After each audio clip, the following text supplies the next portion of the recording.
top stories of the day. Understand the issues that matter. This is Manila Bulletin News on Web. Your quick rundown of top news in the country and around the world. Manila Bulletin, celebrating 120 years of timely stories and timeless truths. Be fully informed.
Hi, I'm Pam Rancis. This is MB Now, and here are your news on web.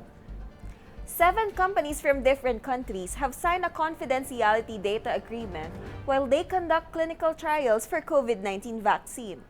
Under the agreement, companies will disclose all information whether their vaccine has only reached the phase 1, 2, or 3 of their clinical trials. Our correspondent Del Nazario has the details. 7 companies have signed a confidentiality data agreement providing complete information about their COVID-19 vaccine candidates to be reviewed by the Vaccine Expert Panel for the possible conduct of clinical trials in the country. According to Department of Science and Technology Secretary Fortunato de la Peña, Gamaleya National Research Center for Epidemiology and Microbiology, who will be manufacturing the Sputnik V vaccine, was the first to sign the CDA, together with the Russian Direct Investment Fund, who will fund it. The 5 others were from the United States, Australia, Adimune Corp from Taiwan, Sinovac Biotech Limited from China, and Sinopharm of China. Kasalukuyan, meron na tayong 7 kandidatong vaccines na nakipagpirmahan sa confidentiality data agreement. Ibig sabihin, willing silang ibigay ang lahat ng datos na may kinalaman sa trials na ginawa nila sa kanilang bansa. Kung alin man yung pinakamataas na level na narating nila ay sakop yun. Kung phase 1, phase 2 o kaya naman phase 1, phase 2, phase 3 na ang natapos nila. Whether their vaccine has only reached the phase 1, phase 2, or phase 3 of their clinical trials, they will disclose all information under the agreement. De la Peña said that there are 2 types of vaccine trials. One is the independent trials and the other is the World Health Organization Solidarity Trials. We will be needing less volunteers since there are about 80 countries who will be participating. In the Philippines, it may only need about 1,000 volunteers. Its trials are expected to last 6 months and is expected to start by November. Inaproba na rin ng ating IATF ang rekomendasyon namin tungkol sa zoning. Hindi pwedeng magkaroon ng dalawang trial sa isang zone. So, in-enumerate na namin ang 8 zones. 5 doon ay sa Metro Manila, ang isa ay sa Calabarzon, at ang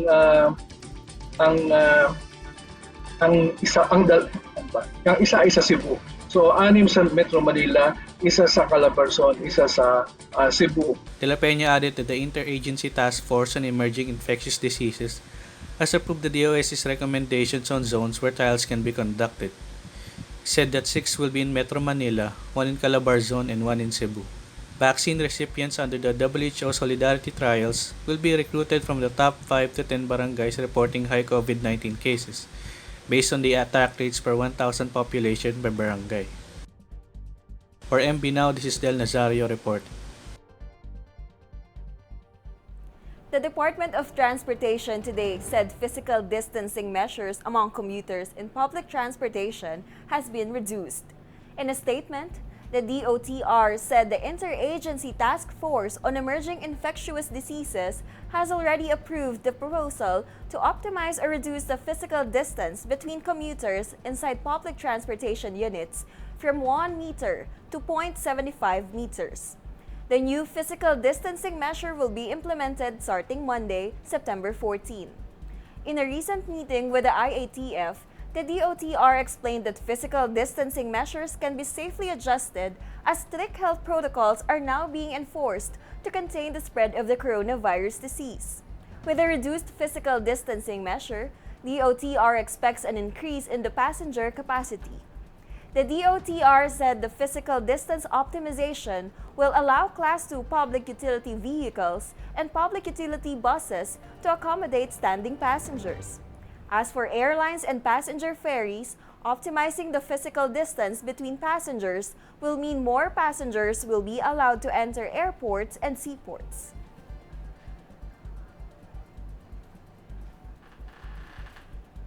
Department of Environment and Natural Resources Secretary Roy Cimatu said beach nourishment in Manila Bay may help increase the width of the beaches as they are very narrow.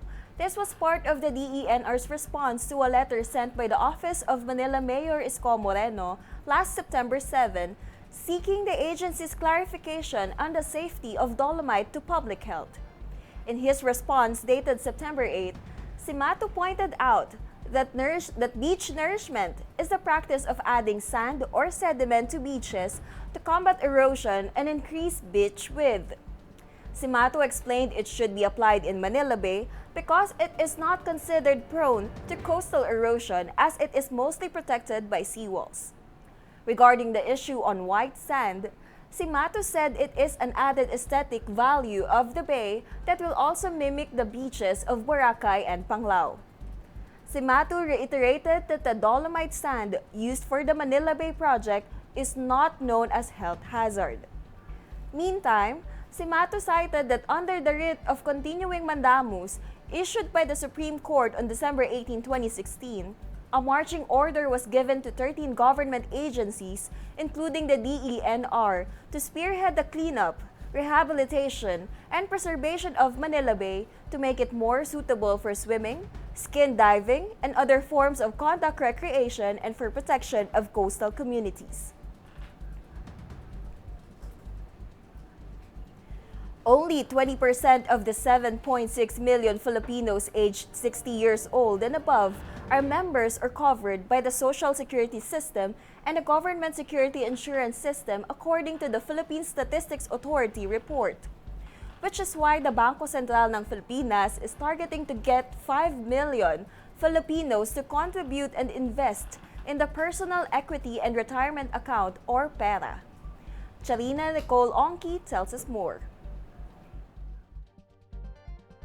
The Bangko Sentral ng Pilipinas is targeting to get 5 million Filipinos to contribute and invest in the Personal Equity and Retirement Account or PERA, a voluntary savings and retirement plan for Filipinos 18 years old and above, with its digital transformation. BSP Governor Benjamin Diokno cited a report from the Philippine Statistics Authority that only 20% of the 7.6 million Filipinos aged 60 years old and above are members or covered by the two state insurance agencies, the Social Security System and the Government Security Insurance System. The majority, 80%, meanwhile, have no mandatory pension. Diokno said the Philippines' share of Social Security benefits to GDP is a mere 2%. These security benefits include retirement and survivorship pensions, sickness, disability, death, and other related allowances or benefits. According to a recent survey, Filipinos tend not to prepare for their own retirement. Specifically, Filipinos only set aside 3.6 months worth of income for retirement, way below the regional average of 2.9 years. In terms of expectation, Filipinos believe that savings equivalent to 2.1 years worth of personal income would be enough for retirement. But this is the lowest expectation in Asia compared with a regional average of 12 years. The BSP goal is to increase PERA contributors to 5 million by 2025 from just 1,586 today. The target seems ambitious, but with more than 40 million locally employed Filipinos prior to the pandemic and around 2.2 million overseas Filipino workers, I'm optimistic that this goal is easily attainable. Diokno remains confident that when the local economy recovers, the displaced thousands of jobless because of the pandemic will again find work and think about savings, investments, and retirement. With this platform, Filipinos can now conveniently open or access their PERA account and invest 24/7 anywhere in the world using a mobile gadget. You can immediately start investing from the comfort of your own home without worrying about getting COVID-19.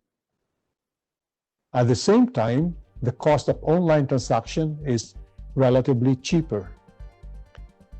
PERA contributors can send funds via InstaPay and other digital payments. At the moment, central bank officials are bemoaning the fact that PERA is not popular to the working mass. But Diokno stressed that PERA, a voluntary retirement savings plan, is crucial in supplementing the state-based pension plans to meet retirement needs. We deserve to sit back and enjoy our retirement after years of hard work. Unfortunately, this is not the case for many of us. In fact, most Filipinos don't receive a pension in their old age. For MB Now, this is Zarina Nicole Ongki reporting. In Metro News, Mayor is call on jeepney modernization. Drivers must protect public health, environment. Fresnedi signs ordinance directing health facilities to submit COVID-19 daily report for disease surveillance response. New daily cases of COVID-19 start decreasing in Valenzuela, according to Mayor Gatchalian. More from this report. Manila Mayor Francisco Isko Moreno Dumagoso said in an online forum he does not want the iconic Philippine jeepneys to die, but drivers must adapt to innovation to ensure that health and safety of the people and the environment. The government is planning to implement the Public Utility Vehicle Modernization Program, where public utility vehicles of 15 years old and above will be phased out. Some progressive groups have said that this plan was accelerated during the COVID-19 crisis, as jeepney were last mode of public transportation allowed back on the streets. The Manila Mayor claimed that there are jeepney drivers who refuse to maintain the quality of their vehicles to save money. Muntinlupa City Mayor Jaime Fresnedi has signed an ordinance passed by the Muntinlupa City Council directing all health establishments providing laboratory and diagnostic services to submit a daily report to the City Health Office for timely disease surveillance and response. The daily reporting of the COVID-19 related data to the City Health Office is needed to outline the true COVID-19 health situations in terms of status and extent of local community transmission. The ordinance mandates the security measures should be implemented in the collection and processing processing of data to protect the data privacy rights of every individual at all times. All personnel involved in the collection and processing of the data will sign a disclosure agreement to prevent any unauthorized processing or disclosure. Valenzuela City has been seeing a continuous decrease in its new daily coronavirus disease cases for the past few weeks, according to Mayor Rex Gatchalian. He barred that the city has 30 to 40 new cases a day, not as bad as a couple of weeks ago, when they were still averaging 60 to 80 cases in a day. Gatchalian said the operation of city's medical facilities dedicated for severe COVID-19 cases has started to normalize, as they no longer get fully occupied as compared last month. But the city will not get too confident with its numbers. Gatchalian said both the local and the national government will add more quarantine facilities so they are prepared should there will be a spike in mild and asymptomatic cases. Here are the top news in other parts of the country. Student test positive for COVID-19 after attending face-to-face classes in Isabela. AWOL cop shot dead in Cebu City. And road project leading to Siargao's famous Cloud9 completed. More from this report. The City Health Office of Cauayan City is currently conducting extensive contact tracing after a student of a private school who attended face-to-face classes tested positive for the coronavirus disease. The Cagayan Provincial Information Office said the infected student was said to have close contact with a COVID-19 patient. 33 people who were known to have had direct contact with the student have already undergone swab testing. Face-to-face classes in the city started to be allowed ever since the province of Isabela was placed under the less restrictive modified general community quarantine. A policeman who had gone absent without official leave or AWOL was killed in an ambush Thursday morning in Barangay Tisa, Cebu City.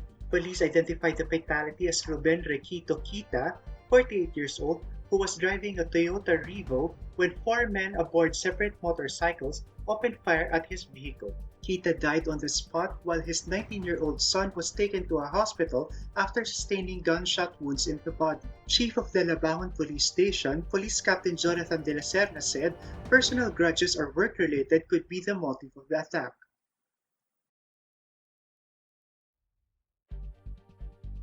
The construction of road project leading to the country's surfing capital of Cloud9 in Paradise Island, Siargao was recently completed. The completed 2.045-kilometer asphalt overlay project will improve the main access to the famous Cloud9 along Dapa General Luna Road in Barangay Osmeña. The road section is the main road from the seaport and airport of the island, leading to the world's 8th best surfing spot.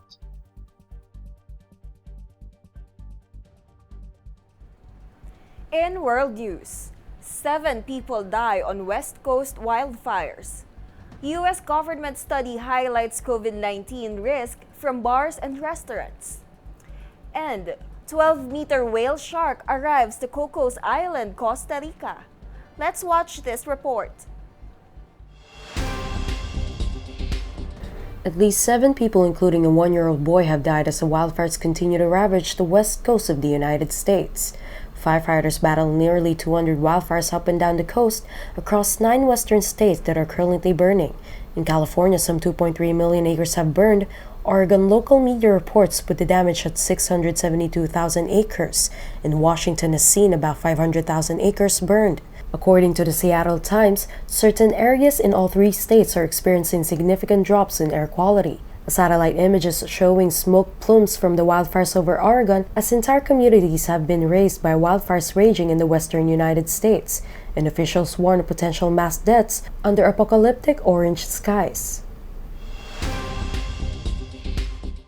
A new study by U.S. health authorities published Thursday provided more data showing that when it comes to catching COVID-19, visiting bars and restaurants is far more dangerous than going shopping, working from an office, or using public transport. The Centers for Disease Control and Prevention officials approached people who had gone for a test at 11 American hospitals in July and asked them to fill out a detailed questionnaire. Overall, about 300 participated, half of whom tested positive and the other half negative. The risk was even higher for bars when the analysis was restricted to participants who hadn't reported exposure to a person with a known case of COVID-19. The analysis will need further validation, particularly since it did not distinguish between indoor and outdoor drinking and dining settings.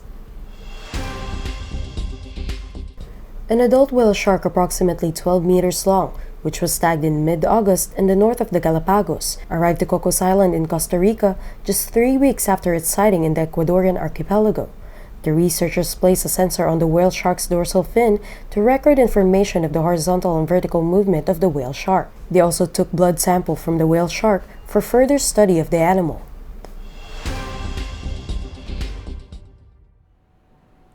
In entertainment, actress Casey Concepcion has finally come out to deny lingering speculation about her and Piolo Pascual supposedly having rekindled their romance. The 35-year-old actress addressed the issue via Q&A with fans. Asked if the rumor about her dating Pascual is true, Concepcion replied, "Nope, sorry." It all started with Concepcion having shared on social media her ongoing stay in a wellness resort in Batangas.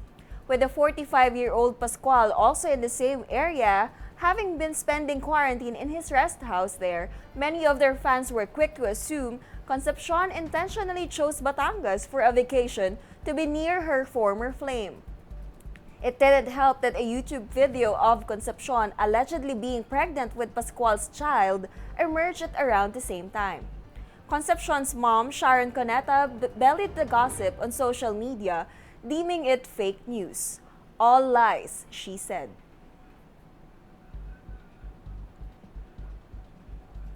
And in sports, rising star Albert Pagara got a big boost in his desire to join the elite club of Filipino boxing champions after recently signing an advisory deal with MTK Global and D4G Promotions. Boasting of 23 knockouts and 32 wins against 1 defeat, Pagara is touted as one of the best 122-pound fighters in the world. He is currently ranked number 7 by the WBO, but he's hoping to achieve his childhood dream to become a world champion soon. His career guided pretty well by Ala Promotions, the 26-year-old Pagara is the first Filipino athlete to be signed by the two respective groups. For our feature story, in the midst of this pandemic, various private companies are also making an effort to help citizens in any way they can.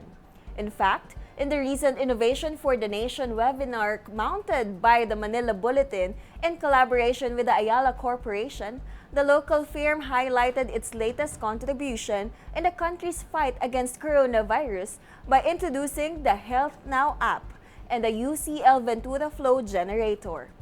The Health Now app aims to bring Filipinos convenient and immediate access to healthcare and medical services amid the current health crisis. While the UCL Ventura Flow is designed as a low-cost device for hospitals which helps in the treatment of mild COVID-19 patients. The UCL Ventura Flow will soon be available in various hospitals in the country. The Health Now app, on the other hand, is available in both Android and Apple devices.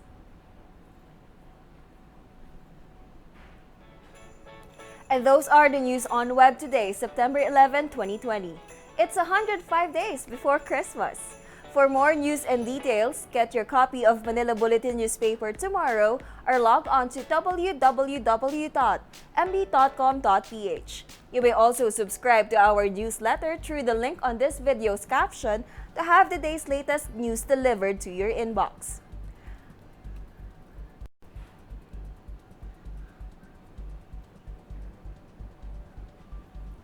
I am Pam Rances for Manila Bulletin, celebrating 120 years of timely stories and timeless truths. Join us again tomorrow. This has been MB Now. Be fully informed.